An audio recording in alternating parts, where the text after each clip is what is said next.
Hello and welcome. It is now time to Study to show yourself approved. with your presenter, Brother Hector Delva.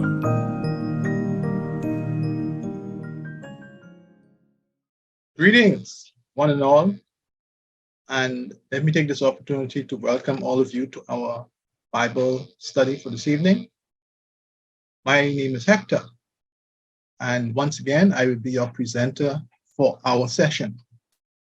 We have lots to talk about, and of course, you can see that the topic that we're going to be looking at mainly is Mark of the Beast of Revelation 13 and also 17. And its implications for the SDA Church. The mark of the beast, Revelation 13 and 17, and its implications for the SDA Church. That's what we're going to be looking at. Now, those of us who are going according to our lessons in the quarterly, we see that this is basically along the same line that we are studying the quarterly. And I think the mark of the beast is more pronounced in next week's quarterly. So we're going to touch a little bit about it. About that topic. And then we're going to also look at another phase of that topic sometime next week. One of the reasons why we're going to do that is because this is a very important topic. This is very important because I think that all of the evidence shows that the things associated with the mark of the beast are almost fully in place. They're almost fully in place. And so we need to be very keen, especially how we relate to the whole subject. And it is something that we should all basically understand. Now, I propose to do a little survey. And I want to ask some basic questions. And they're very basic. I'm talking about nothing that requires any elaboration. Now, the questions that I want to ask, of course, this is within the parameters of Seventh-day Adventists. So if you're not a Seventh-day Adventist and you find yourself on this platform, then that's fine. But this is really for Seventh-day Adventists. Okay, so the first question I'm going to ask you, is, which entity or individual do we associate with the number 666? And the next question that I'm going to ask is, the mark of the beast, is that something that's going on right now? Right now, today? Is the mark of the beast going on right now? That's a very simple question, yes or no. This is just a survey. We as Seventh-day Adventists ought to have an idea as to what we believe. Okay, and the last question is, the sealing that's mentioned in the book of Revelation, chapter 7, and also chapter 14. Is that something that is significant to us as Adventists? Should we pay attention to it? How say ye? That's the question. The sealing mentioned in the book of Revelation, chapter 7, and also chapter 14. Is that something that is significant to us as Adventists? Should we pay attention to it? As I mentioned, we will be studying the topic, Mark of the Beast of Revelation 13 and 17, and its implications for the SDA Church. We are encouraging all of you to have any type of paper, device, or whatever the case may be, to take notes.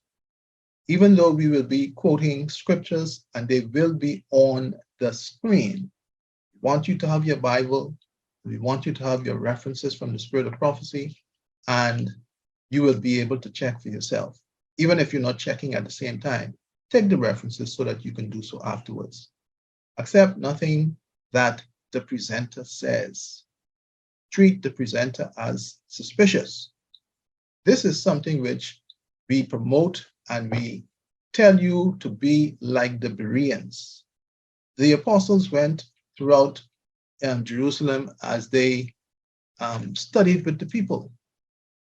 Those individuals in Thessalonica, they accepted the apostles and they listened to what they say and they took it, they gobbled it down as the gospel. And there's nothing wrong with that. But for some reason, those in Berea, they felt like, okay, it doesn't matter. These may be great men of God, but we're going to check to see whether these things are so. We're going to get started with our study at this time. We're going to pray, but before we pray, we are going to read a prayer thought. Okay,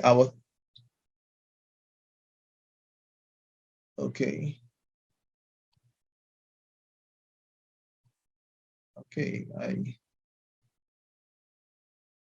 all right, our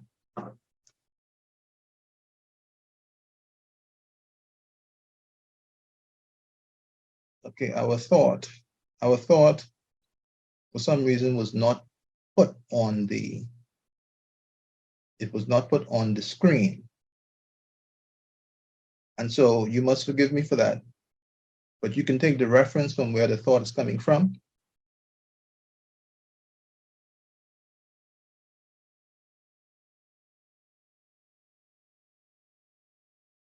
Okay, our thought will be coming from, as a matter of fact, we're going to be looking at a very short prayer thought from the book of, we're going to take it from the Bible, as a matter of fact.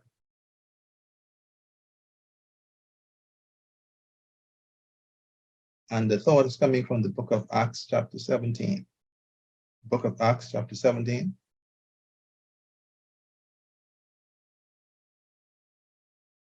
And we're going to be looking at verse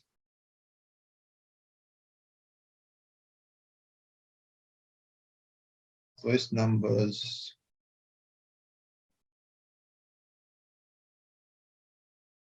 Okay, we're going to be looking at verse number 10, 11, and 12.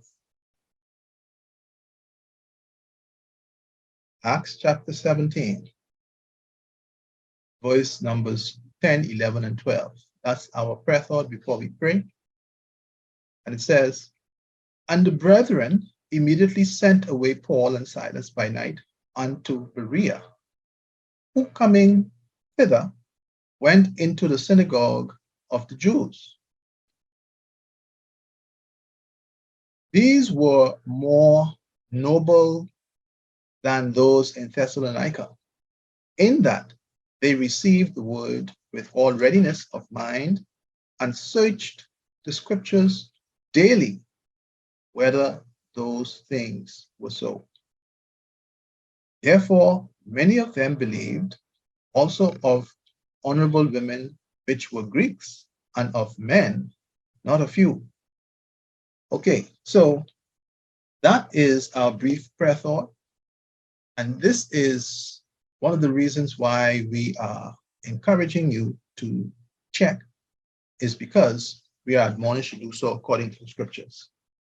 Okay, let's have a word of prayer, and we get started officially.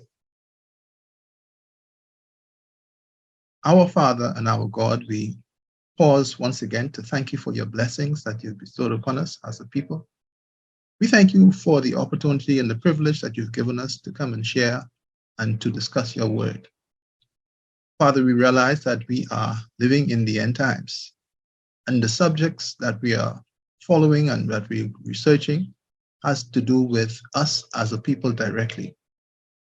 As we go into our study, Lord, we ask that your Holy Spirit may continue to lead, guide, and direct us.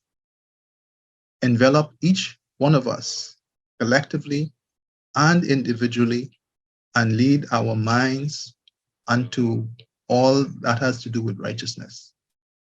We pray your blessings upon us, and as we discuss, may your will be done. For we ask these in Jesus' wonderful and precious name we pray. Amen. Amen. All right. Okay, before we get started, the book of Matthew chapter 24. Matthew chapter 24. I want you can take note of this as well. I think everybody is quite aware that Matthew chapter 24 is a discourse that Jesus had with his disciples, and they actually wanted to know a little bit more about the end times and also just prior to his coming. And I want to just go through one of the first things that Jesus said to them. And this is one of the reasons why I'm emphasizing this so much. Jesus had a discourse, and in verse number 3, Matthew chapter 24, verse number 3. And he sat upon the Mount of Olives. The disciples came unto him privately, saying, Tell us, when shall these things be? And what shall be the sign of thy coming and at the end of the world? Obviously, they asked about something that pertained to the end of the world, the time that we feel like we are living in right now.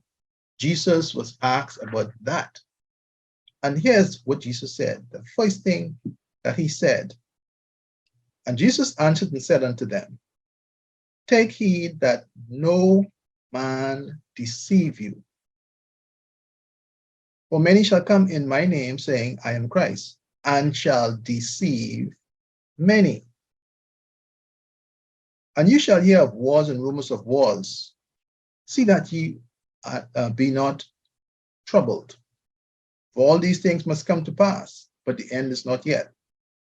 For nations shall rise against nations, and kingdom against kingdoms. And there shall be famines and pestilences and earthquakes in divers places. And these are the beginning of sorrows. Then shall they deliver you up to be afflicted, and shall kill you. And ye shall be hated of all nations for my name's sake. And then shall many be offended, and shall betray one another, and shall hate one another. And many false prophets shall arise, and shall deceive many.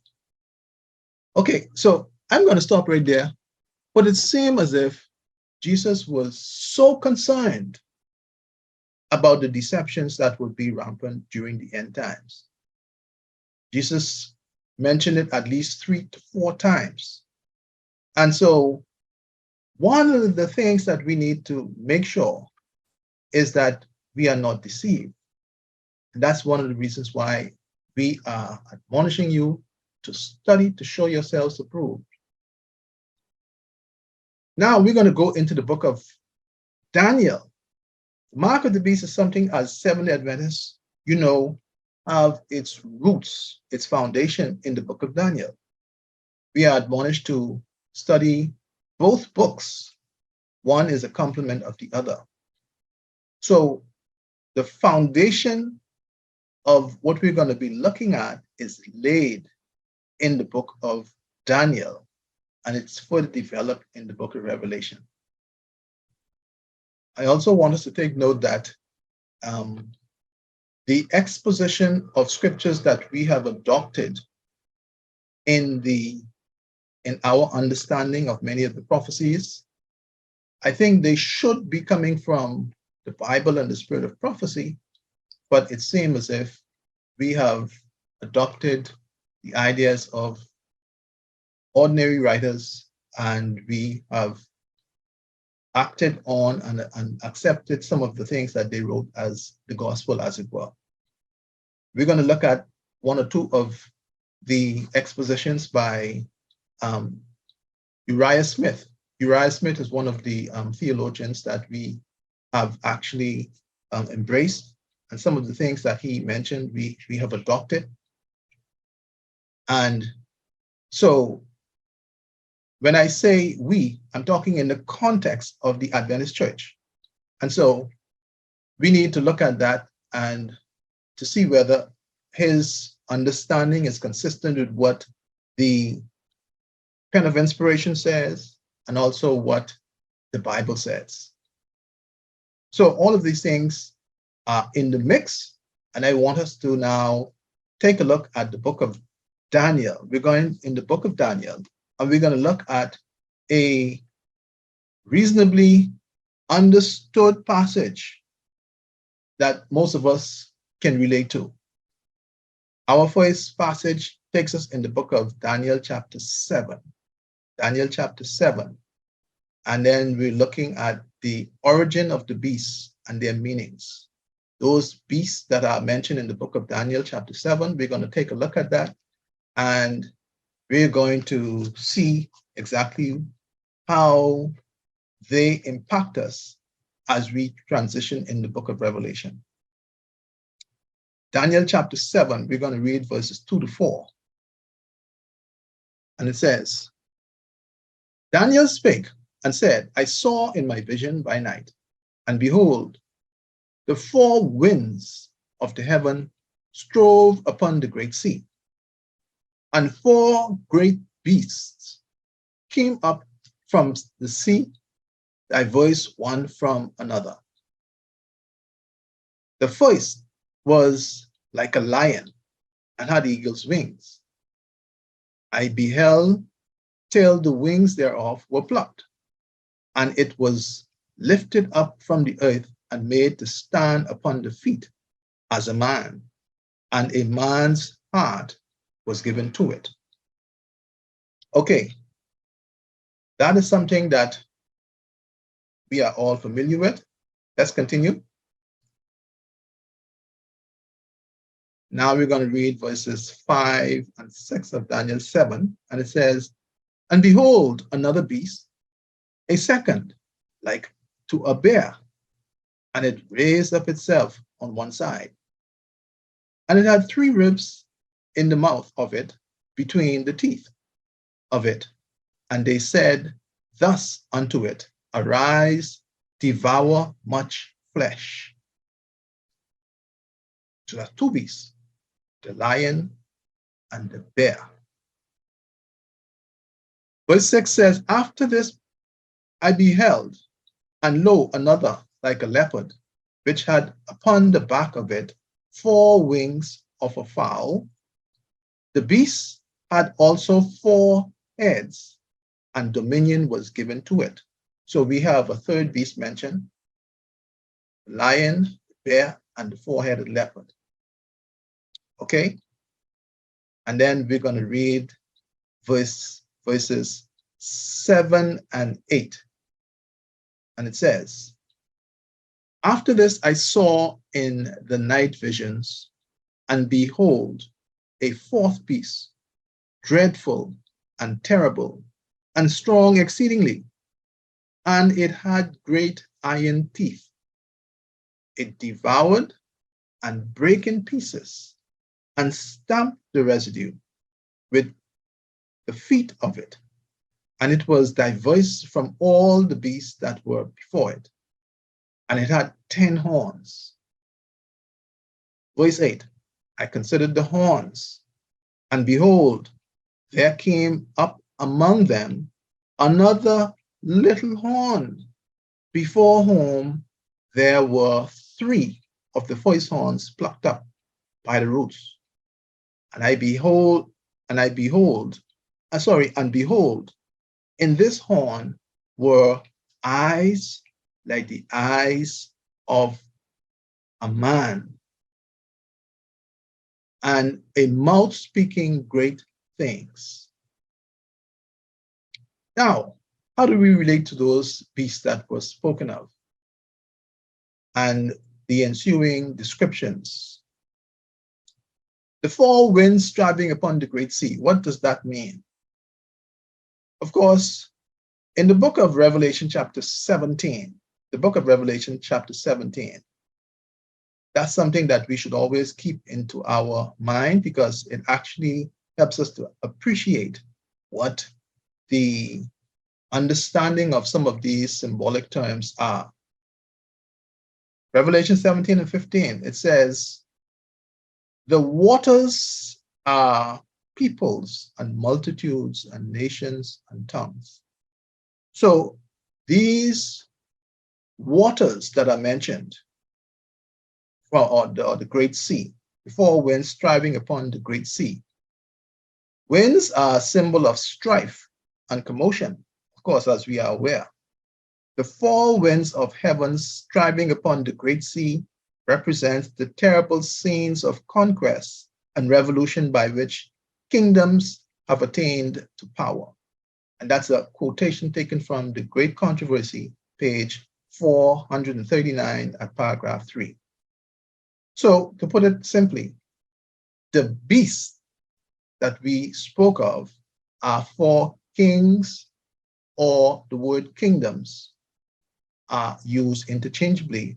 And so it shows us a progressive state of four kingdoms that should have arisen from the earth. Now, the four beasts which we mentioned, let's go ahead and investigate them a little further.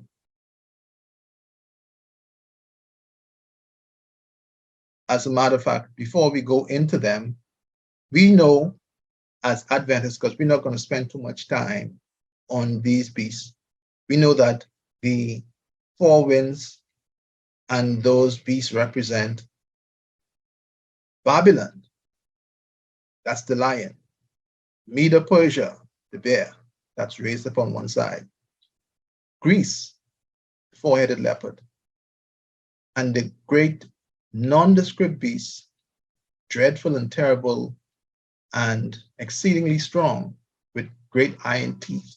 That is the one that's actually referencing the kingdom of Rome. The kingdom of Rome in its two phases. If you look at the kingdom of Rome in its primary stage and then in its secondary stage, the secondary stage demonstrates that it has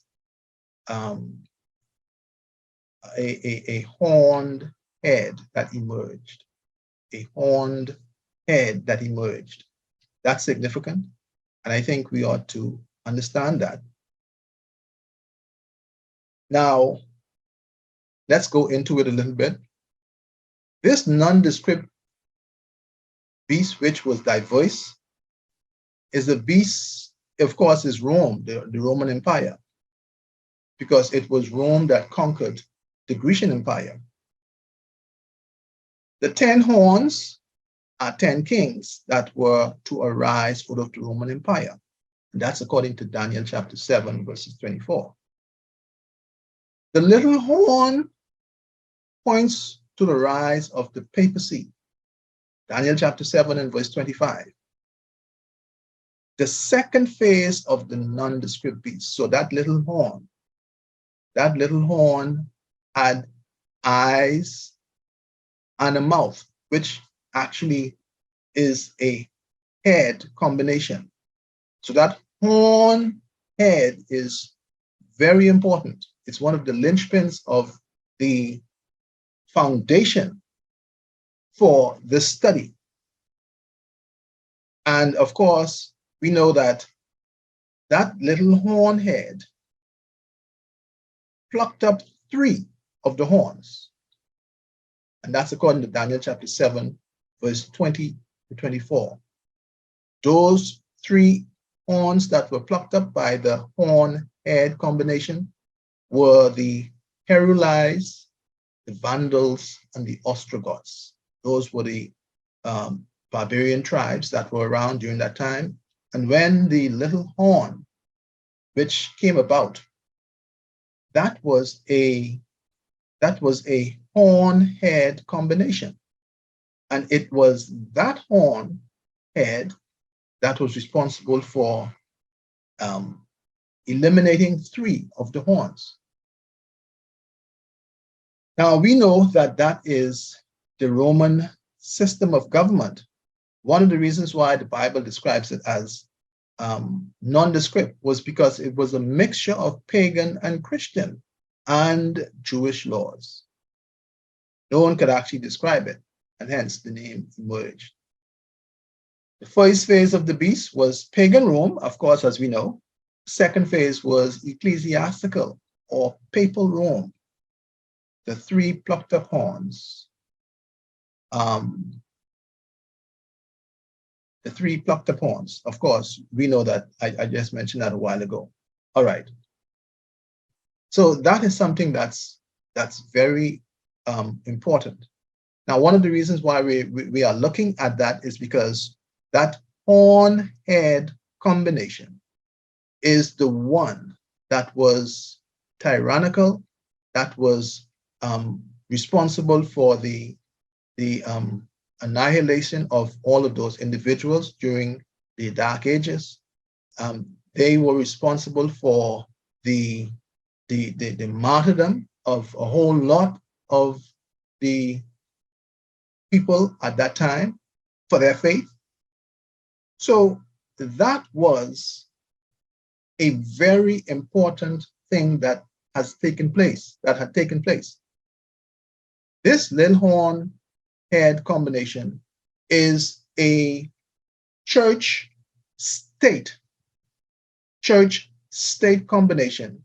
When the church actually would have yielded its power to the state and they became one, they then looked at anybody who dissented their doctrines, and they used the arms of the state to persecute them. And of course, the state did not rest with anything. They persecuted, they punished, they killed. This was the means that took place. Of course, we know that the Roman Empire was responsible. The papacy emerged, and the papacy was responsible for all of those things. When we look at Daniel chapter 7, 25, thereabouts, we can see that those things were predicted. That is the same horn-head combination that was responsible for the killing and also for creating the Sunday law. That is, the horn-head combination was the one who eventually emerged with this Sunday law, as it were.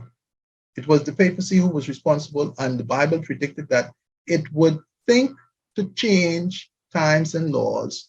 It annihilated the saints of God, and it did practice and prospered.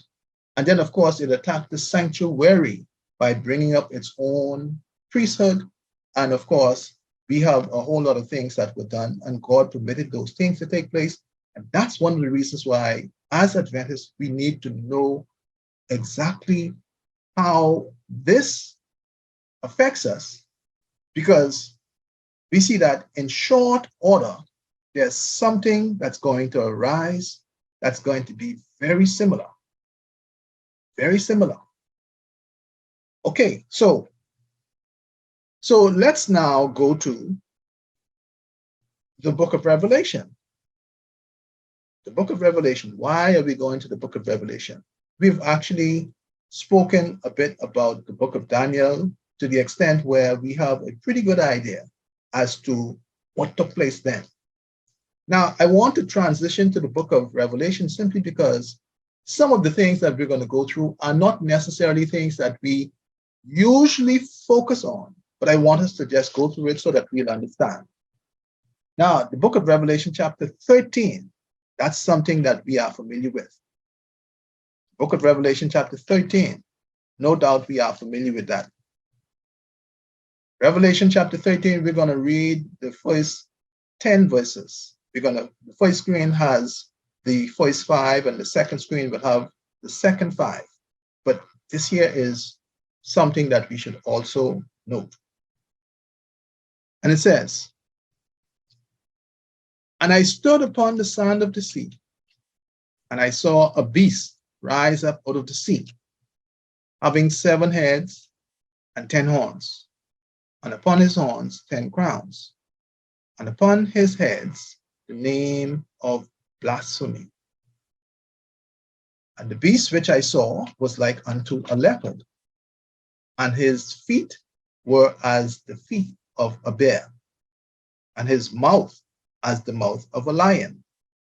And the dragon gave him his power and his seat and great authority.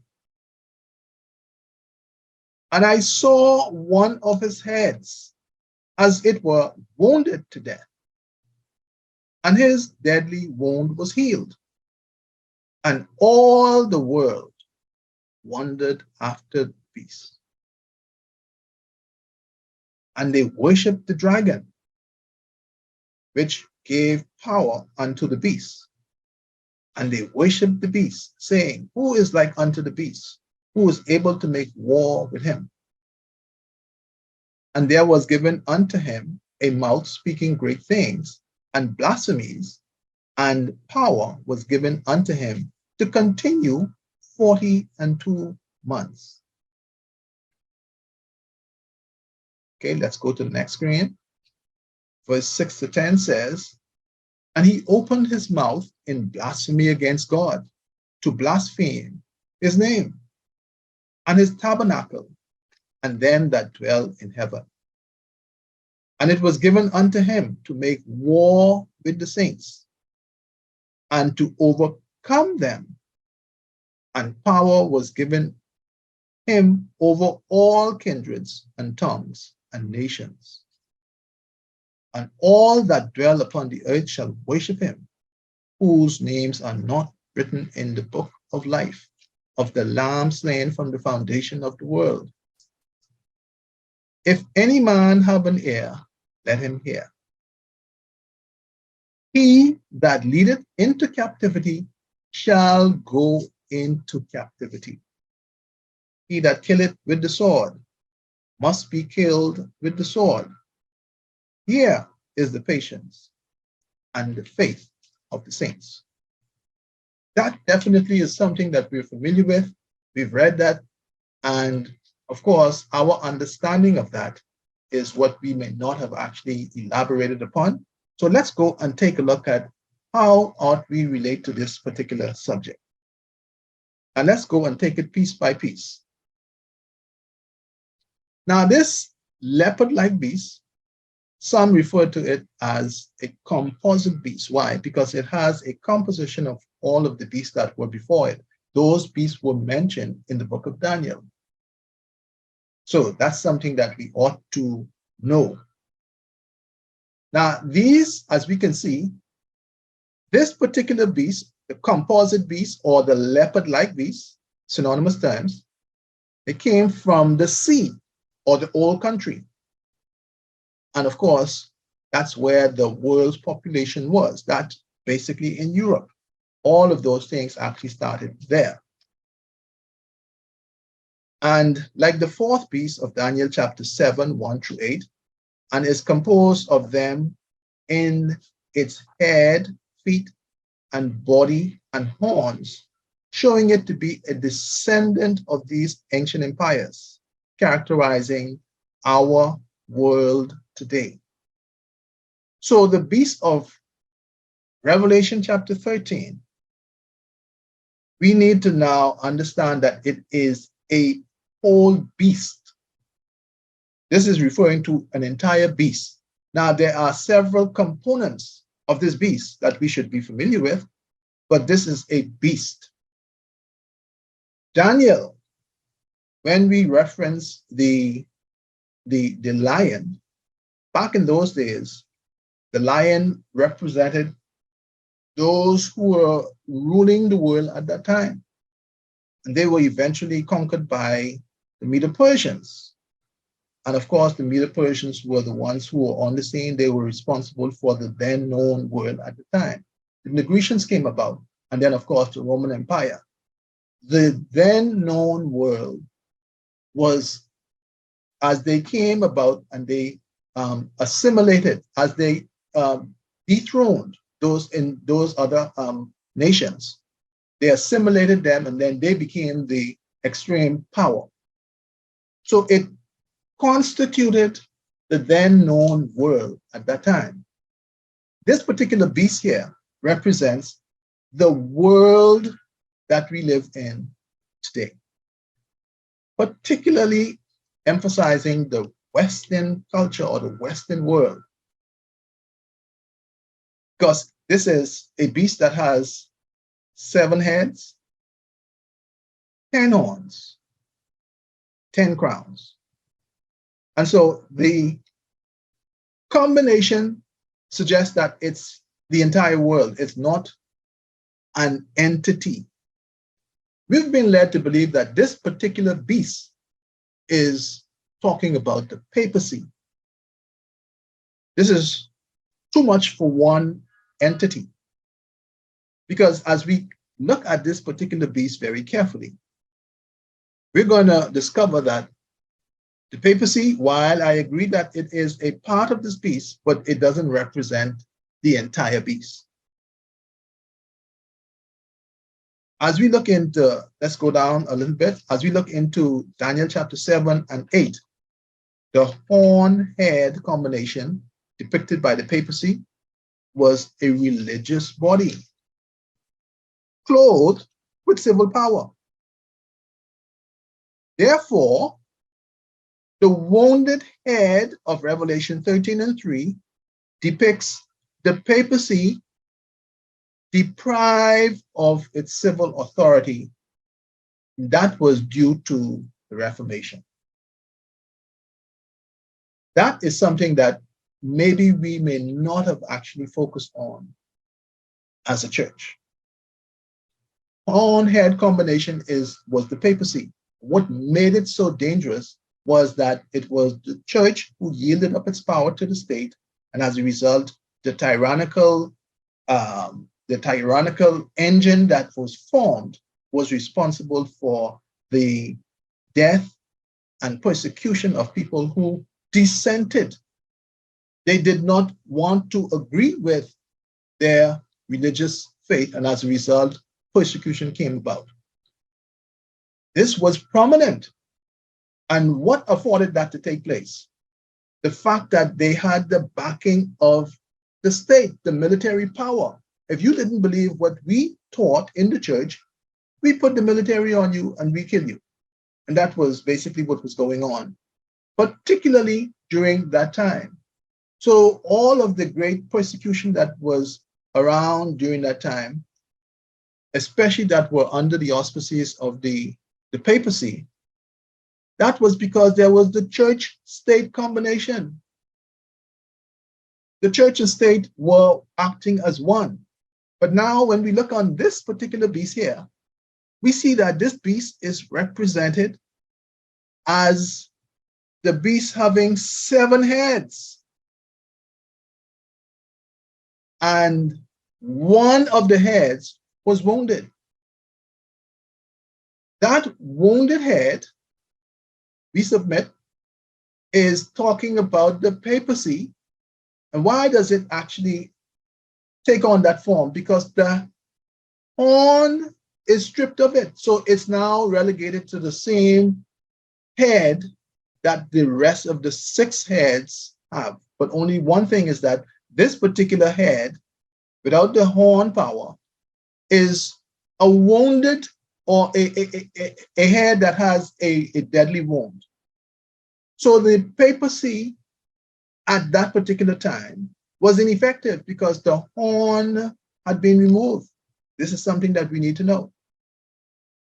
So the 6 uninjured heads, therefore, represent the rest of the Protestant churches that emerged during the time the papacy was reigning. So the 7 heads that are mentioned in this particular prophecy in the book of Revelation chapter 13 is talking about the Christendom in its entirety, the multi-sectarian world. In other words, all of the churches, all of the Protestant churches in particular. So those 6 heads, they amount to the Protestant churches that emerged. They were protesting against the things that the papacy was actually talking about. And as a result, we know that the papacy started to wane in power. And we know that the Reformation was eventually responsible for the demise of the papacy. The Reformation. Now I know that some of us are going to say, wait, hey, hold on. I know that it was Berthier who was responsible for the demise of the papacy because he took the Pope into custody. Yes, we're going to get into that. But we'll see that that was not responsible for the demise of the papacy. There is a part of the prophecy that speaks about how that particular entity came to its demise, but we're going to look a little closer. Now, that's one of the reasons why I wanted you to make sure to take your notes. Let's go into a little bit more. Look at this beast, this leopard-like beast, or this composite beast. This beast, according to Revelation 13, is said to have the symbol of blasphemy written over the heads. Now, what does blasphemy actually refer to? Blasphemy, according to the book of Revelation, chapter 2 and 9, is to reject the messages of God and thus commit the unpardonable sin. So blasphemy is to reject God's message that is sent to you as a church. Read Revelation 2 and 9, and you'll see that that's exactly what that's referring to. By the decree of the second angel's message, Revelation 14 and 8, Protestantism fell, causing the deadly wound it inflicted on the papacy to heal. And then, of course, the world, inclusive of all of the churches, wandered after the beast or partook of the spirit of the beast. Now, is this beast still relevant now? Yes, it is. Does this beast have all of the churches combined on it? Yes. Is the SDA church a part of this beast? Yes. Because 7 is a number associated with completeness. All of the churches, especially the Protestant churches, are represented on this particular beast, inclusive of the SDA church. So how is it that the SDA church has the name of blasphemy written on top of it? Because it actually partook of the worldliness that the other that the other churches actually did when they rejected the messages sent from God. So are we saying that this is Babylon? No, the church has never turned Babylon. But the church, by actually embracing the cultures and all of the different pagan institutions of the church, of the world, that is, sorry, then that is something that is following after the worldliness that's really a part of this system. So these incidents brought the blasphemy over all 7 of the heads, depicting Christianity under apostasy. In the book of Isaiah, chapter 4 and verse 1, that's also something that you can read. You'll see that that's prophesied. In the Great Controversy page number 388, Great Controversy page 388, she actually mentions that that is exactly what that's referring to. So we are not exempt in any way. As a matter of fact, we are supposed to be the champions in the cause of bringing about the Protestantism, but you'll soon find that we have not been faithful, as are the rest of those individuals in the other Protestant churches. And as a result, we now find ourselves under the same banner of blasphemy. Verse 4 of Revelation 13 says, and they worship the dragon. And of course, we know that the dragon is talking about the devil. In the book of Revelation, chapter 12, verse 4 through 7, I think that's clearly highlighted that the dragon is the devil. They worship the dragon. How do they profess? How do those Christians worship the dragon or the devil? They worship the dragon inspired institutions under the guise of Christianity. For example, Sunday worship. Sunday worship is something which we saw came about from Daniel's Beast, and that was something that was born by the papacy. And how are we embracing that as churches? We are worshiping something that came up as a result of the dragon-led apostasy. And so we're actually worshiping the dragon in that regard. And how else? Worship the dragon-inspired institutions of those pagan originated holidays, Christmas, Easter, all of the holidays that we've actually taken into consideration that were heathen in nature. The book of Jeremiah chapter 10, verse 1-5 speaks about the church not learning after the ways of the heathen. And so by embracing the heathen customs and all the heathen traditions, we have put ourselves under the guise of worshiping the devil. Because it is him who inspired those heathen to bring those things into the church. And we've compromised and we've allowed those things to come into the church. And so this here is showing us the subtlety. This here is showing us how the enemy was able to even get the church of God under the guise, worshiping him and not even realizing it. What are some of the things that we embrace in addition to Christmas and Easter and all of those other holidays? As a matter of fact, we just finished Mother's Day, and we see that that's a species of idolatry. And then, of course, Father's Day is coming up next week. We're going to embrace that. Most of our churches, if not all, are going to bring that particular holiday or that whatever it's referred to as. We're going to bring that into the Sabbath, and that makes it even more objectionable. The actual day is on a Sunday, but as Adventists, we are bringing it further. We are bringing it into the Sabbath, and we're going to uplift that day under the guise of actually keeping the fathers or the mothers, obedience to them. But we don't need an entity or a day when the 10 Commandments actually tells us exactly how we ought to relate to our parents. Honor your father and your mother. That's something that should be done daily, not something that is done on an annual basis for the main purpose of economic interest and economic gain, but has a heathen twist. And then we're now going to bring that into our church. All of those things show us that we are actually a part of that blasphemy, that worshiping the enemy as a result of our practices that we've embraced. Okay, now let's go into a little bit more.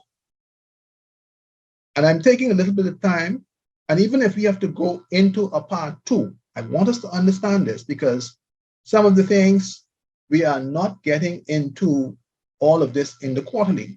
And this is something that I thought would be fitting for us to understand, so that as we go into the studies in the quarterly, we'll see exactly what inspiration says and how is it that some of the things are being skipped over that may be of some significance to us.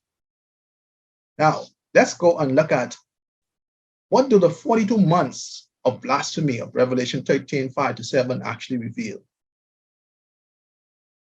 Its period of blasphemy is the same as Daniel's fourth beast.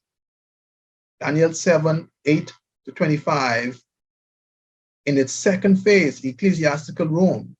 And of course, we know that that is something which highlights the 1260 days.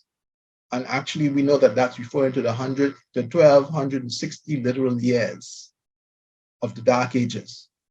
So that is talking about 42 months. As we change the months into 30 days, we'll see that they add up to 42 literal months if we actually worked out the equation.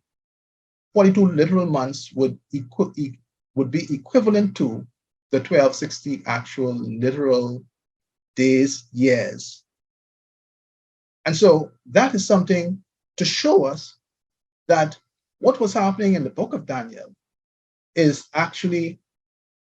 was happening at the same time and is mentioned in the book of Revelation. Here is something that we need to now understand. Daniel saw an aspect of the prophecy that showed the highlight of the papacy coming into power, coming into its heyday, very strong at that particular time, especially when the church capitulated and gave their power to the state and they joined forces. Daniel saw that. He saw how they became a tyrannical power. And so Daniel's version of the papacy is slightly different. Why? Because this here part of the prophecy in the book of Revelation, John the Revelator is looking at it from a different perspective. Therefore, before it received the deadly wound, that's this particular papacy, this particular beast here, before it received the deadly wound, it reigned contemporaneously or coexisted with the little horn head. So this beast of Revelation chapter 13 is basically the same continuation. Daniel saw the start of it, and John the Revelator is looking at the end result. So John the Revelator is saying, I see one of those heads wounded, and that wounded head is talking about the papacy. But Daniel is saying, I saw the papacy strong. So something took place in between there, and the Bible didn't fully mention, and this is where history brings about what took place during this time. Now, how did this wounded head come about? After the infliction of its wound, the horn and head was separated, and the papacy was deprived of its civil power, which I mentioned already, and relegated to a common religious power, which is a head. So all of those heads within this beast are represented by religious powers. Thus, it depicts the world after the fall of pagan Rome. So this beast is talking about the world as we now have it, and the beast, the world and the papacy now at a position where it's not effective because it has been stripped of its power. And this is how John the Revelator is seeing it and relating to it. So we need to make the connection. And so let's go and look at now, how is it that this deadly wound came about? Now, I agree that the Pope being taken captive is a part of the prophecy. But what part of it? Let's look carefully and let's look at what is said in the prophecy. It says, the prediction, he that leadeth into captivity shall go into captivity. That's according to Revelation chapter 13 and 10. That was fulfilled in 1798 when the Pope was taken captive by the French army on Berthier. We can read that in Great Controversy, page 439. So, yes, what was fulfilled when Berthier took the Pope into captivity and he died a year later? The part of the prophecy that's highlighting Revelation chapter 13, verse 10. And inspiration declares that that part of it was fulfilled. Not the deadly wound, Revelation 13 and 3, that highlights the deadly wound, that did not take place when the Pope was taken captive. Because if the Pope had still the power of the state, then obviously the French army would not have been in any position to do anything, because that was the world power at that time.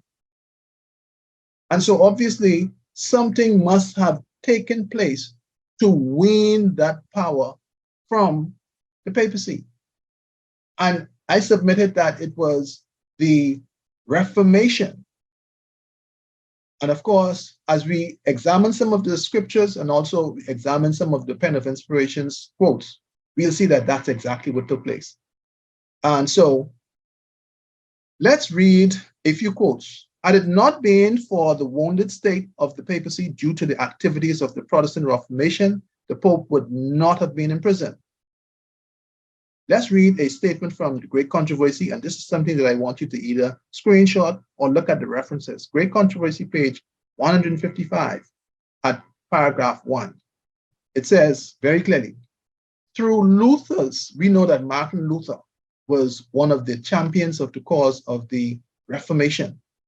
Through Luther's instrumentality, Rome was already descending from her throne. But we see that Luther was one of the individuals responsible for the descending of the Roman Empire.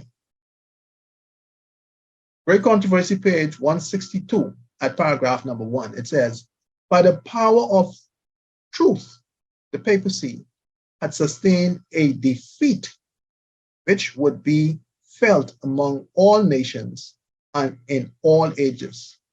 So the truth that came out from the Reformation is what really caused the deadly wound on the papacy. Let's look at another statement found. Great Controversy, page 190, paragraph 1 says, the word Luther preached overthrew popery.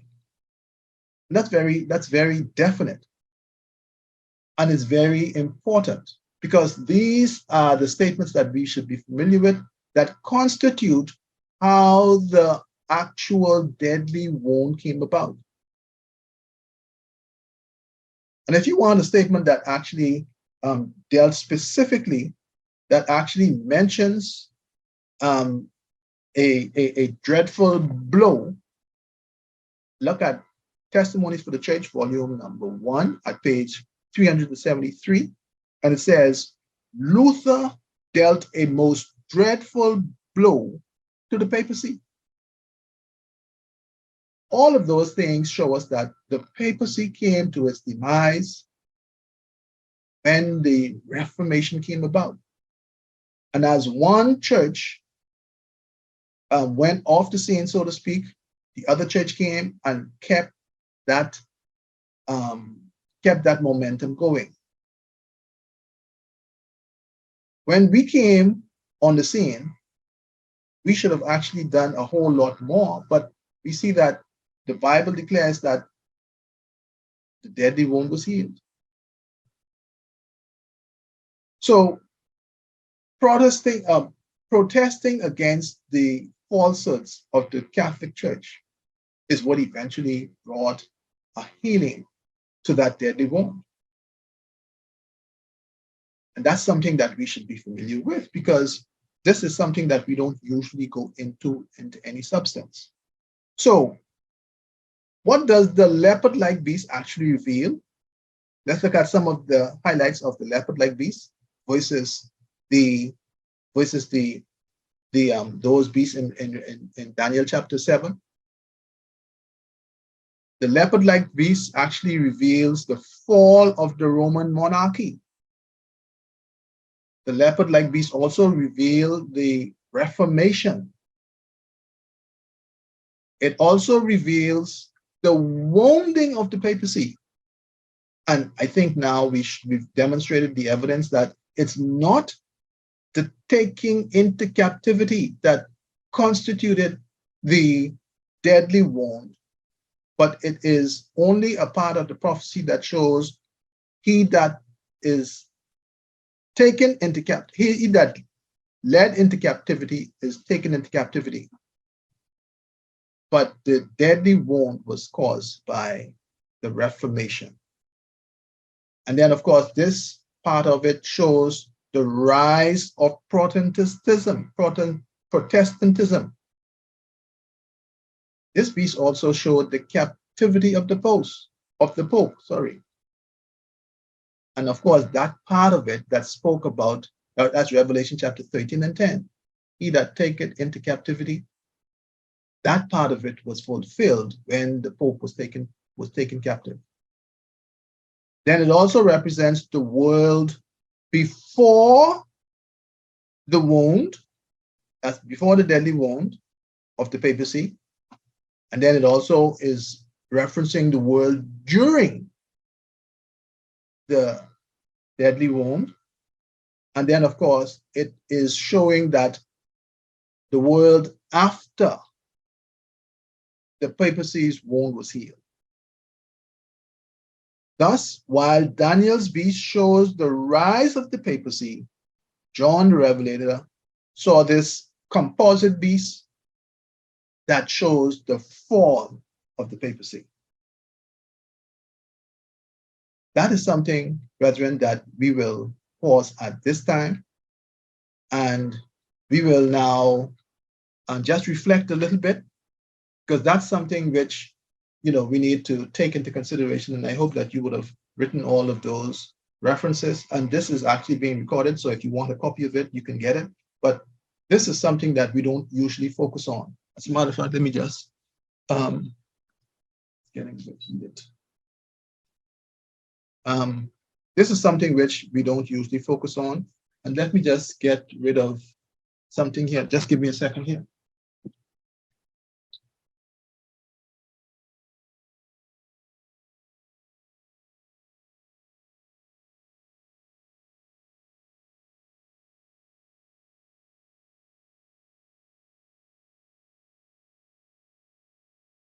Okay, I'm sorry for that little break there, but these are some of the things that we need to look at. This is something which was somewhat of a mouthful. Now, what I want us to do too is to look at this particular part of prophecy. We have actually taken what we've read so far, and what we have deduced from all that we've read is that the papacy is that entire beast. Do you believe that? That's the prevailing thought. That's the prevailing belief in the Seventh-day Adventist Church, that beast of Revelation chapter 13 that highlights what we just spoke about is the papacy.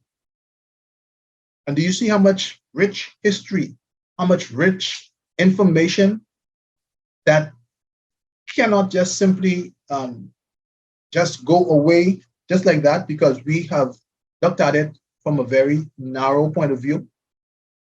The Bible is talking with so many different things. This is a characteristic of the entire world, but we've actually said that this is the papacy.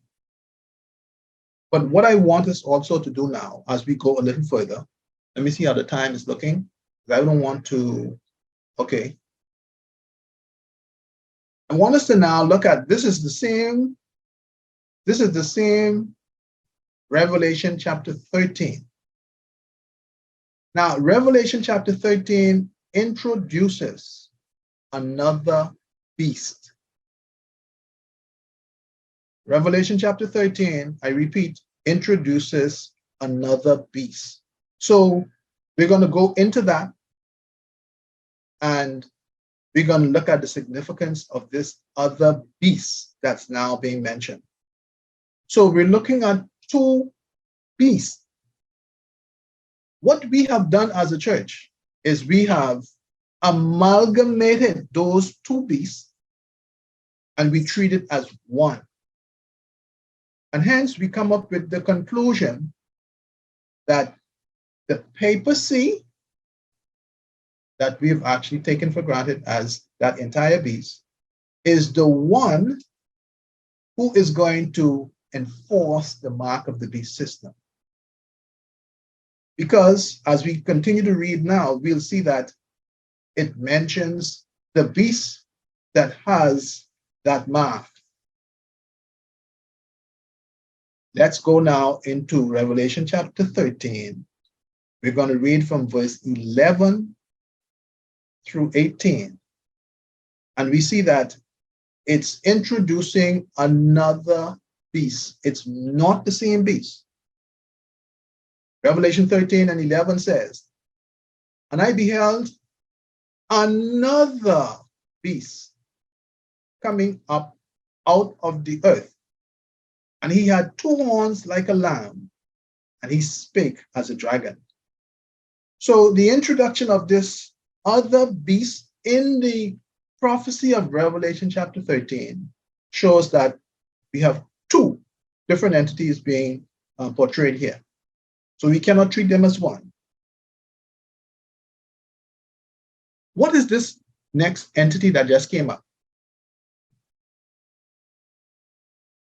This next entity that just came up is, in fact, talking about the United States of America.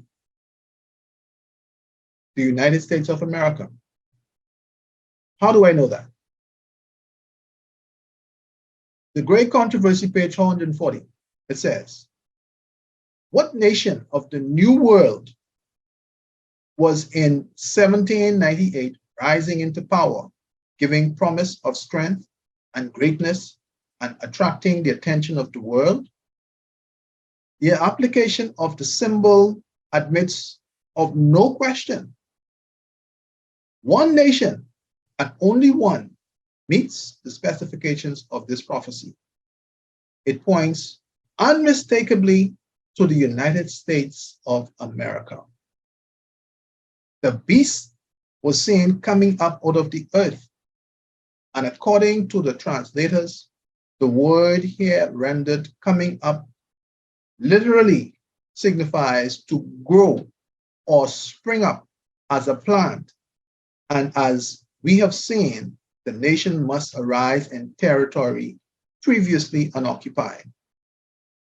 So this beast is seen coming up not out of the sea as the previous ones, or as the one mentioned in the previous part of it, Revelation 13, 1 through 10, but this one here is coming up out of the earth. When we look at this, when we look at our Bibles, we'll see here it says, "And I beheld another beast coming up out of the earth."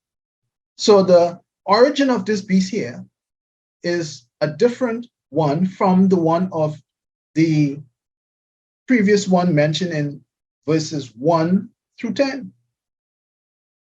So it definitely shows us that it's talking about a different beast. And this beast here is talking about the United States of America, like I mentioned a while ago.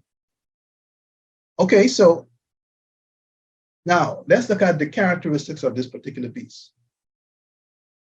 This beast here has two lamb-like horns, or two horns. As a matter of fact, let's look what it says. "I beheld another beast coming up out of the earth, and he had two horns like a lamb, and spake as a dragon." Now, let's look at those characteristics, and let's look at how they are explained. The two lamb-like horns, what do they represent? We're going to let inspiration speak again. We won't just simply determine what it says without actually looking at how inspiration ought to relate to it. Great Controversy, page 441. "And he had two horns like a lamb."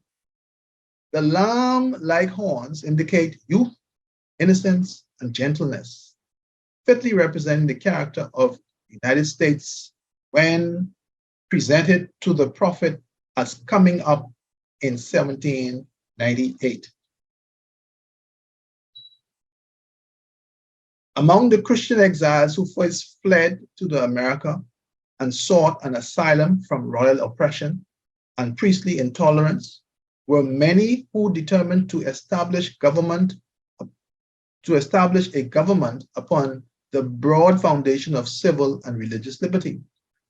Their views found place in the Declaration of Independence, which sets forth the great truth that all men are created equal and endowed with the inalienable right to life, liberty, and the pursuit of happiness.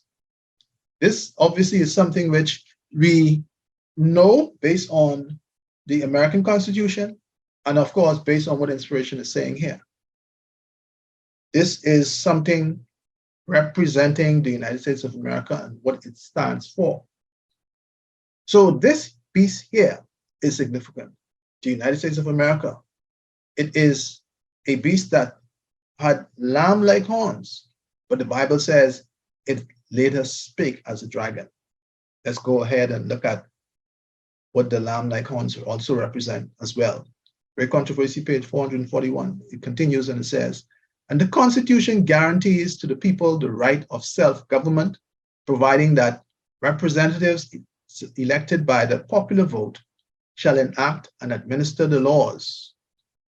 Freedom of religious faith was also granted, every man being permitted to worship God according to the dictates of his conscience.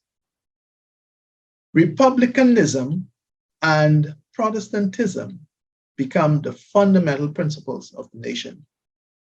These principles are the secret of its power and prosperity. The oppressed and downtrodden throughout Christendom have turned to this land with interest and hope. Millions have sought its shores, and the United States has risen to a place among the most powerful nations of the world. And that is in fact so. The United States still is on record as being the richest, the most powerful, and most influential country in the world. Now, even though some people may argue that it's in the process of decline, and there's a lot of things happening with the US dollar and all of that, but still, this country here is, according to the prophecy, to the point where it's very influential. It has it's among the most powerful countries in the world. Okay, so let's leave it like that for now. Now, so its two horns represent republicanism and Protestantism, or Republicans and Democrats. The lamb-like horns indicate youth and innocence, or gentleness. And then, of course, those references are given already in Great Controversy, page 441. Now, Bible says, and it later spake as a dragon. And how will the nations speak as a dragon? Great Controversy, page 442. The lamb-like horns and dragon voice of the symbol points to a striking contradiction between the profession and the practice of the nation, thus represented. The speaking of the nation is the action of its legislative and judicial authorities. By such action, it will give the lie to those liberal and peaceful principles which it has put forth as the foundation of its policy. So, judiciary and the legislative, they're the ones now who are speaking. Now, when we look in the Great Controversy, page 442, which is referenced a while ago, we see that there is something that's going to take place. And of course, we'll see how the United States actually play into the whole thing. Now, let's go into Revelation 13, verse 12. And it says, and he exercised all the power of the first beast before him, and caused the earth and them which dwell therein to worship the first beast, whose deadly wound was healed. Now, this is talking about the United States. This is not talking about the beast that we've mistaken for the papacy only. This is talking about this United States, and it's talking about now, it is saying here that this beast, the United States, exercises all the power of the first beast before him, and causeth the earth and them which dwell therein to worship the first beast, whose deadly wound was healed. So, based on what that is saying in and of itself, we see that this causing the individuals, causing the world to worship the first beast, whose deadly wound was healed, is something the United States does. We have embraced something that was written by, and we'll go into it as we go a little further. Our views on this particular aspect of the beast shows that this is something which takes place by the papacy once again. But this does not say that this beast is referencing the United States. It says, the prediction that it will speak as a dragon and exercise all the power of the first beast plainly foretells a development of the spirit of intolerance and persecution that was manifested by the nations represented by the dragon and the leopard-like beast, and the statement that the beast with two horns causeth the earth and them which dwell therein to worship the first beast indicate that the authority of this nation, referring to the United States, is to be exercised in enforcing some observance which shall be an act of homage to the papacy. So this is something that we need to make sure that we have right. We are of the view, and we're looking for the Pope. Many people have actually gone on record by saying that the Pope is soon to do something. And the Pope, everybody's following the Pope wherever he goes. As Adventists, we cannot do that. The prophecy is showing us who will be responsible for the enactment and the enforcement of the mark of the beast in these modern ages, I should say. When the papacy did it in the book of Daniel, that was the horn-head combination, church-state combination. We see that something similar is going to take place. That's one of the reasons why the Bible is speaking directly to the United States of America in these voices. Now, who is the first beast before it? The first beast before the lamb-like beast is not necessarily talking about this part of the prophecy. So it's not talking about the beast, the composite beast, because the composite beast shows the fall of the papacy.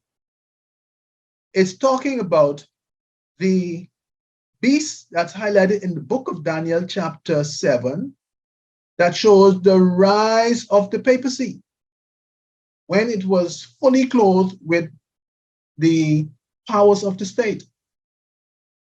So the United States is eventually going to bring about a system that is going to be similar to what the papacy did back in its heyday when it was clothed with the horn-head combination. Okay, let's go ahead. Let's look at another statement.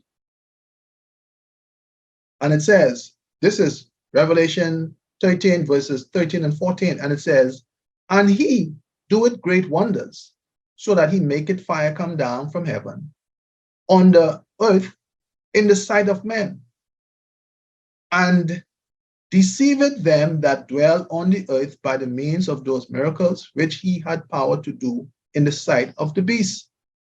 saying to them that dwell on the earth that they should make an image to the beast, which had the wound by the sword and did live. Now look at what's being said here. There are two individuals now in the picture here, and he doeth great wonders. Is this he referencing the United States? No. This he here is another individual who is now being introduced. It's not a beast. We'll see exactly who this individual is, because this individual is the one who doeth great wonders, so that he maketh fire come down from heaven on the earth in the sight of men. And then it goes on and it says, and deceiveth them that dwell on the earth by the means of those miracles which he had power to do in the sight of the beast. So this is not talking about that beast or the United States of America. We're talking about a third individual or a second individual that arose in the prophecy. We're going to get to that individual, but it shows that this is another part of the prophecy that we may have overlooked. Inspiration in making this here, explaining this, she says, this is in Great Controversy, page 553, she says, it was by satanic aid that Pharaoh's magicians were enabled to counterfeit the work of God. Paul testified that before the second advent of Christ, there will be a similar manifestations of satanic power. And the Apostle John, describing the miracle working power that will be manifested in the last days, declare, he doeth great wonders, so that he maketh fire come down from heaven on earth in the sight of men, and deceiveth them that dwell on the earth by the means of those miracles which he had power to do. No mere impostures are here foretold. Men are deceived by the miracles which Satan's agents have power to do, not which they pretend to do. So this individual who will eventually come about doing miracles is doing it in the sight of the beast. In other words, there's going to be a collaboration of that individual and the beast. The beast obviously is the one that's clothed with the two horns. But this individual here is coming working miracles. So we're looking here at an individual who is representative of a spiritual or a church-related type of union with this beast. And this individual is the one that's doing the miracles. Now, if we want to know exactly, let me see here. Let me just see here. If we want to know exactly who that individual is, if we turn our Bibles to Revelation chapter 19, Revelation chapter 19 and 20, and it says, the false prophet,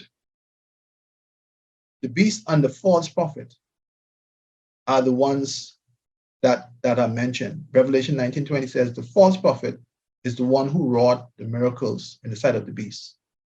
He must be a future charismatic religious leader who will work miracles through the power of Satan and deceive the world in accepting the mark of the beast.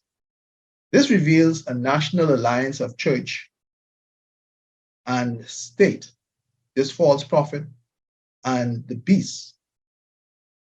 As his doctrines cannot be fully supported by the scriptures, miracles are performed to secure the confidence of the masses, to complete the deception.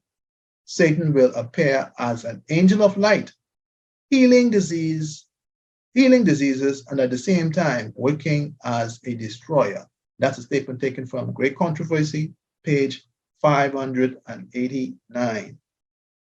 So this false prophet that's spoken about in the book of Revelation 19 and 20, is that the papacy as we have been taught?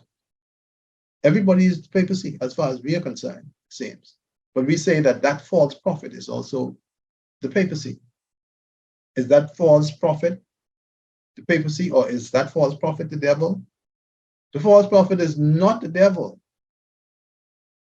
In Revelation 16 and 13, 3 unclean spirits came out of the mouth of the dragon, which is the devil, the beast, and the false prophet. So that false prophet cannot be the devil.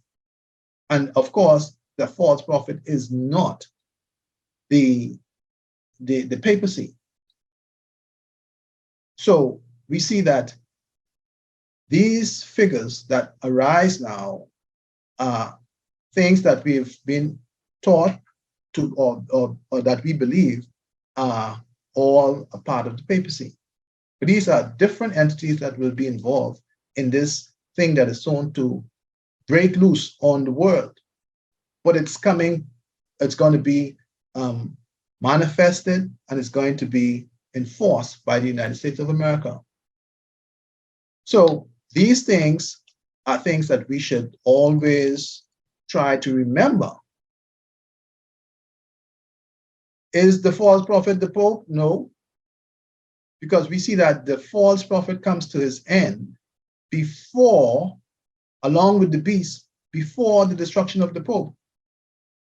The destruction of the Pope, or the man of sin, takes place at the second coming of Christ. But we see that the book of Revelation, chapter 19, highlights that the beast and the false prophet are thrown into the lake of fire. And this happens before the second coming of Christ. So this here is showing us that there is a difference between all of these different entities mentioned and individuals mentioned. And so we need to remember that these things are not necessarily as we may have thought them to be. We're going to read verses 15 through 18, and it says, "And he had power to give life unto the image of the beast, that the image of the beast should both speak and cause that as many as would not worship the image of the beast should be killed." So this here is talking about now the United States. It went back to the United States of America. And it is this entity, the United States of America, shall have power to give life unto the image of the beast. Why do they call it an image of the beast? Because this entity replicates what took place in the Dark Ages. And so inspiration uses the right term, causes that as many as was not worship the image of the beast should be killed. So the image is now being recreated or created. Why do they call it an image? Because the same thing that took place in the Dark Ages is being recreated. The intolerance that existed back then is now being manifested in the United States of America. And they're going to create that image of what took place back in the Dark Ages. Verse 16 says, "And he causeth all, both small and great, rich and poor, free and bond, to receive a mark in their right hand or in their foreheads." So this entity, the United States of America, is what actually caused all these things to take place. This is the one who is the driving force. This is the one who is dealing with all of these. Verse 17 says, "And that no man might buy or sell, save he that had the mark of the beast, or the number," sorry, let me just reread that. "And that no man might buy or sell, save he that had the mark or the name of the beast, or the number of his name." Here is wisdom. "Let him that had understanding count the number of the beast, for it is the number of a man, and his number is 666. The Bible, brethren, puts the 666 on the United States of America. I don't know if you have looked at that. The emergence of this other beast, which we've now solidified, that is the United States of America. This is the part of the prophecy that's being highlighted here. The United States of America is the one who constitute the individual, the state. So the person in charge of this, the entity of that particular beast would be the ruler of that one, which would be the whoever the ruler is, the head of the United States of America, which would be the president. That, according to inspiration or according to the Bible, that is who will have the number 666. Now, of course, we were taught otherwise. We say that's the Pope. It is the Pope who have the 666. If you look in his Mitre, you'll see that that's what the number says. Yes, we were taught that. But this year is talking something totally different. Inspiration or the Bible puts it on the United States of America, not the Pope. As a matter of fact, we're going to look at one or two statements before we close with that. Great Controversy, page 443, making an image of the beast. What does that mean? How does that look? Great Controversy, page 443 says, but what is the image to the beast, and how is it to be formed? The image is made by the two-horned beast and is an image to the beast. It is also called an image of the beast. Then, to learn what the image is like, how it is formed, we must study the characteristics of the beast itself, which is the papacy in its infancy stage, if I may add, because we're going back to the book of Daniel, when the horn-head combination came about. That's what the image, that's why we took a little while in the book of Daniel, because Daniel's prophecy showed the horn-head combination. Revelation, that composite beast, does not show the beast or the papacy in its heyday. It shows the demise of the papacy. So we have to go to the book of Daniel when the horn-head combination, that is what we need to study, and that's what we studied initially. That was the foundation. When the early church became corrupted by the departing from the simplicity of the gospel and accepting the heathen rites and customs, she lost the spirit and power of God. And in order to control the consciences of the people, she sought the support of the secular power. The result was the papacy. And of course, we're talking about the papacy at its strongest point. A church that controlled the power of the state and employed it to further her own ends, especially for the punishment of heresy. In order for the United States to form an image of the beast, the religious power must so control the civil government that the authority of the state will also be employed by the church to accomplish her own ends. And that is something that comes about as a result of the United States and her legislative and judicial processes now enacting laws that will punish anybody who dissents based on what they propose to do. And we know that they are going to legislate Sunday law and make it mandatory. Okay, let's go ahead and read something further. How the US forms the image. Let's go ahead and continue. It says, when the leading churches in the United States, when the leading churches, so this is Protestantism. The leading churches in the United States, uniting upon such points of doctrine as are held by them in common, shall influence the state to enforce their decrees and to sustain their institutions.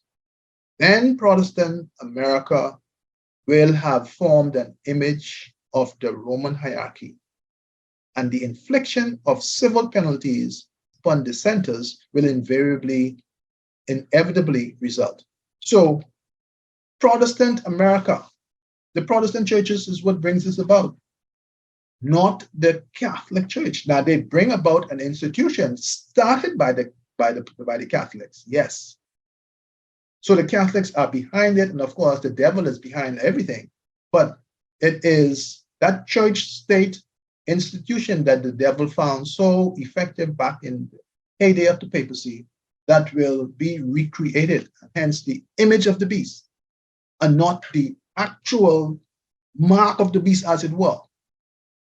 Back in those days, that foundation has been dealt with and cemented by the papacy, yes, but the driving force in terms of enforcement, that is something that's given to the United States of America. The papacy is relevant insofar as it still has some influence, of course. But this is now an institution of the papacy that's going to be enforced because it is them who with the day itself. So yes, they are a part of it, but they're not the driving force. They're not the engine behind the thing. The United States of America is the one that's actually a part of this thing. That is the one that's going to be driving it. Now let's go ahead and look at enforcing the institution of the papacy. And this is where Great Controversy, page 588 says, through the two great errors, the immortality of the soul and Sunday sacredness, Satan will bring the people under his deceptions. While the former lays the foundation of spiritualism, the latter creates a bond of sympathy with Rome. The Protestants of the United States will be foremost in stretching her hands across the gulf to grasp the hand of spiritualism.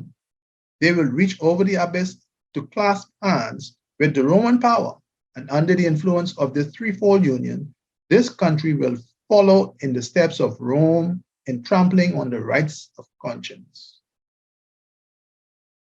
Wow.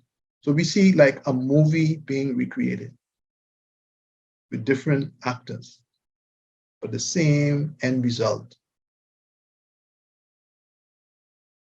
When that takes place, that is when there will be this woman mentioned in the book of Revelation, chapter 17. That is when she will mount the beast and control the beast. And in the book of Revelation, chapter 17, that woman is going to be during the time of the mark of the beast.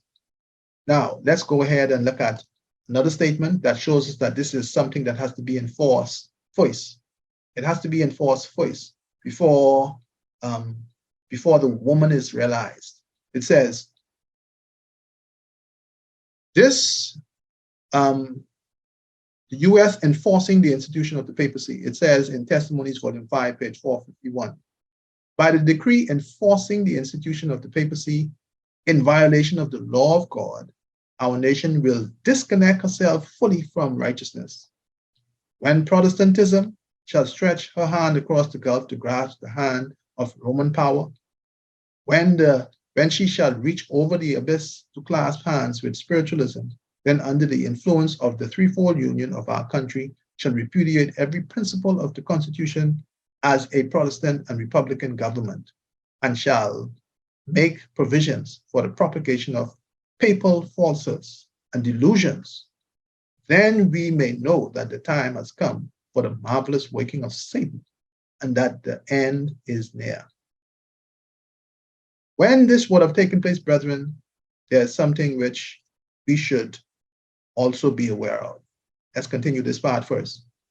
Testimonies, volume 6, foreign nations will follow the lead of the United States. Testimonies, volume 6, page 395 says, the less we make direct charges against the authorities and powers, the greater work she shall be able to accomplish, both in America and in foreign countries.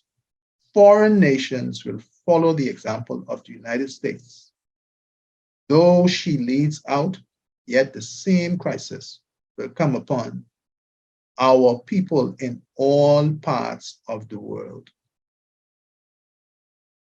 So it starts, brethren, in the United States of America. Papacy is a very small little country. I mean, that's the Vatican. 1 mile square. It has very little small army. They could never achieve this. You need a big engine like the United States of America with the most powerful army, with the most influential economy. You need the big players to be a part of this. The papacy would have laid the foundation, and it is them who are a part of the planning and all of the different, all of those things. But the United States of America are the ones who are bringing this whole thing into reality. Mark of the beast. It says, page 446, Great Controversy. The special characteristics of the beast, and therefore of his image, is the breaking of God's commandment. Says Daniel of the little horn, the papacy, he shall think to change times and laws. This is the foundation that the papacy would have laid, Daniel 7:25. And Paul styled the same power, the man of sin, who was to exalt himself above God. One prophecy is a complement of the other. Only by changing God's law could the papacy exalt itself above God. Whoever should understandingly keep the law as thus changed would be giving supreme honor to that power by which the change was made. Such an act of obedience to papal laws would be a mark of allegiance to the Pope in the place of God. And that's a very serious statement. Mark of the beast. Once again, it continues. It says, as the sign of the authority of the Catholic Church, papist writers cite the very act of changing the Sabbath into Sunday, which Protestants allow of because by keeping Sunday, they acknowledge the Church's power to ordain feasts and to command them under sin. Henry Touberville, An Abridgment of the Christian Doctrine, page 58. What then is the change of the Sabbath but the sign or mark of the authority of the Roman Church, the mark of the beast? Satan is controlling, and of course, he would have done so very subtly. Let's read Revelation 13, 17, and 18. It says, and that no man might buy or sell, save he that has the mark, number of the name, sorry, the mark or the name of the beast, or the number of his name. Here is wisdom. Let him that hath understanding count the number of the beast, for it is the number of a man, and his number is 666. That beast and that man, United States of America. And then, of course, it's a world power. The two-horned beast is a world power. It exercises all the power which the first beast, the leopard-like, exercised, compelling all the inhabitants of the earth, except those, of course, whose names are written in the Lamb Book of Life, to worship the commands and to implement a likeness of the church and state government that is as outdated and as are the Middle Ages themselves.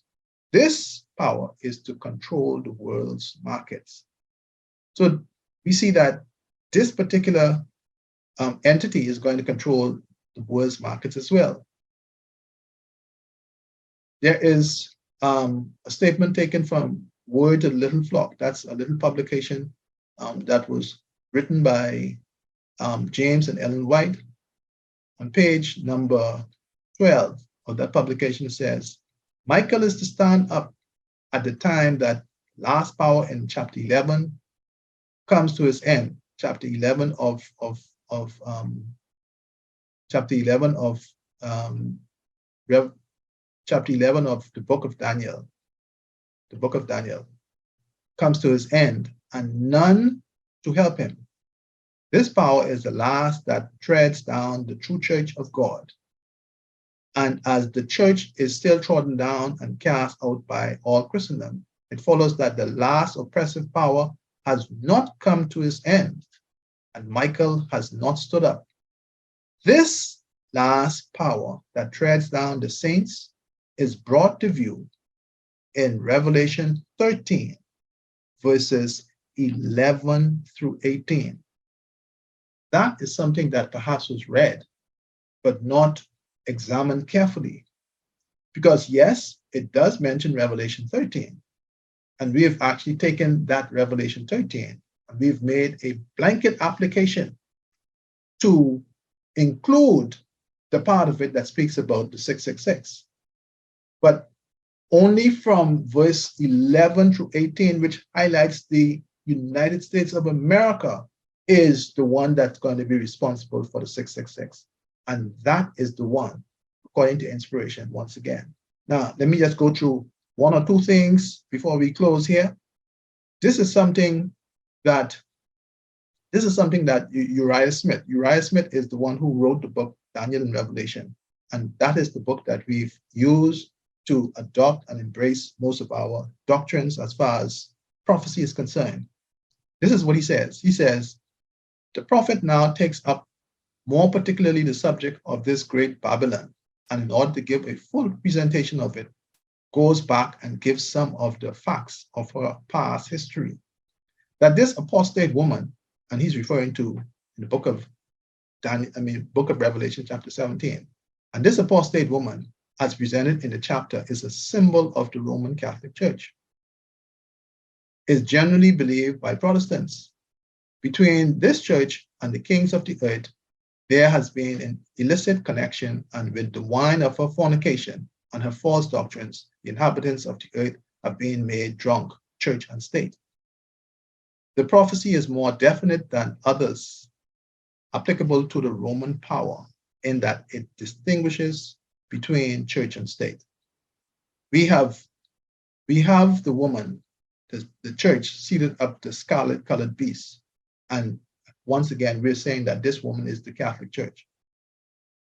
But that woman, as was mentioned in last week's study, predates the Catholic Church. That woman is the beginning of the false religious institution, all of them that were responsible for the martyrdom of all of those martyrs, beginning even with Abel. So from the time that Cain and Abel were around, this woman that brought about the falsehoods and eventually slew Abel, this woman was formed from that point, the institution that brought about false religious ideologies.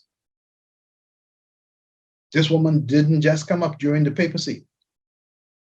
This woman is the mother. The papacy is one of the daughters of this woman, but the papacy is not the woman itself. Okay, let me just show you again what we have actually embraced. And this is something that was written by Uriah Smith in his book, Daniel and Revelation, page 474. The most plausible name we have ever seen suggests as containing the number of the beast is the title which the Pope applies to himself and allows others to apply to him. That title is Vicarius Filii Dei, or Vicarius Filii Dei, Vice Regent of the Son of God, taking the letters out of the title which the Latin uses as numerals, giving them their numerical value. We have just 666. That is something that we've embraced. That is something that we teach. When we go to crusades, we teach the people that this is in fact talking about the Pope. But this, brethren, is not talking about the Pope. This is something that's why we needed to sit down and reason. Because if we are continually propagating something which is not fully supported by the Bible, then we're going to be in trouble. At the end of the day, we're going to be looking at going in a false direction when these things do start to take place. And so this here, brethren, is something that we need to take a look at. This is not exhausted in any way. When this comes about, some of us are of the view that we have to flee to the woods and flee to the country.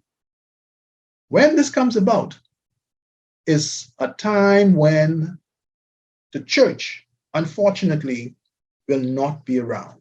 Stay tuned for part 2 of this particular study. And as we go into the study for this week, going into next week's Sabbath, we'll see that this is a part of it that may not necessarily be focused on but this is something that we all should know. I took the time to kind of, make sure that we have all the references to try to explain exactly how the foundation has been laid and how the mark of the beast will be coming up, who are the players involved, etc., so that we may not be deceived. Christ told us not to be deceived in so many different ways. He said that. So, brethren, this is, in fact, the end of our study for today.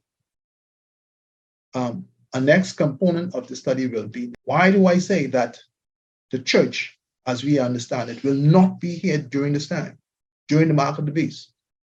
Because that's a very important statement that we need to look into as well. Thank you for visiting this Bible study channel. For comments or questions, please feel free to leave your email address at hdelva@gmail.com or delvadaphne06@gmail.com. Or you can call or WhatsApp us at 1-242-439-7629. God bless you all.